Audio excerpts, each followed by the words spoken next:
আবারও উত্তপ্ত অধিকৃত পশ্চিম তীর। ইসরায়েলি সেনাদের গুলিতে অন্তত ৬ ফিলিস্তিনি নিহতের ঘটনায় ক্ষুব্ধ হয়ে নাবলুসের রাস্তায় নেমে আসেন হাজার হাজার ফিলিস্তিনি।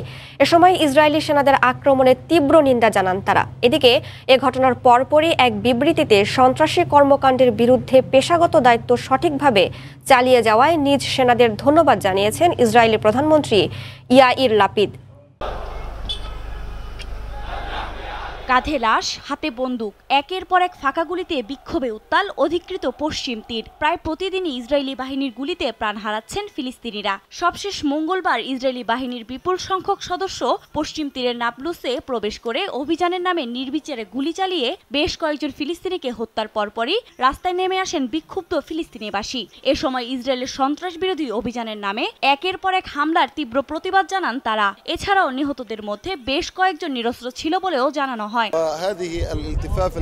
তারা এভাবে অভিযানের নামে একের পর এক মানুষ হত্যা করে চলছে। আমরা এর সঠিক বিচার চাই।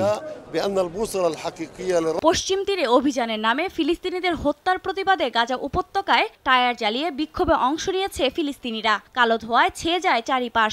এ সময় ফিলিস্তিনির পতাকা হাতে নিয়ে ইসরায়েলি সীমানা লক্ষ্য করে ইটপাটকেল ছুড়তে থাকে বিক্ষুব্ধরা।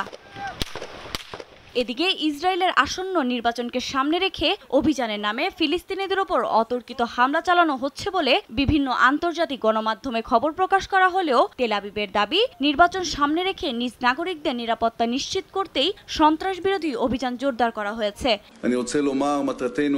প্রথমত, নিরলসভাবে সন্ত্রাস বিরোধী অভিযান চালিয়ে যাওয়ায় আমি আমার সেনা সদস্যদের ধন্যবাদ জানাতে চাই। কোনো অবস্থাতেই যেন সন্ত্রাসী কার্যকলাপ বাড়তে না পারে সে লক্ষ্যেই আমরা কাজ করে যাচ্ছি।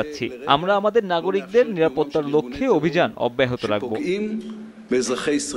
চলতি বছর অধিকৃত পশ্চিম তীর ও গাজা উপত্যকায় অভিযানের নামে ইসরায়েলি বাহিনীর গুলিতে ১৫০ শতাধিক ফিলিস্তিনি নিহত হয়েছেন। আফরিন মৌ, সময় সংবাদ।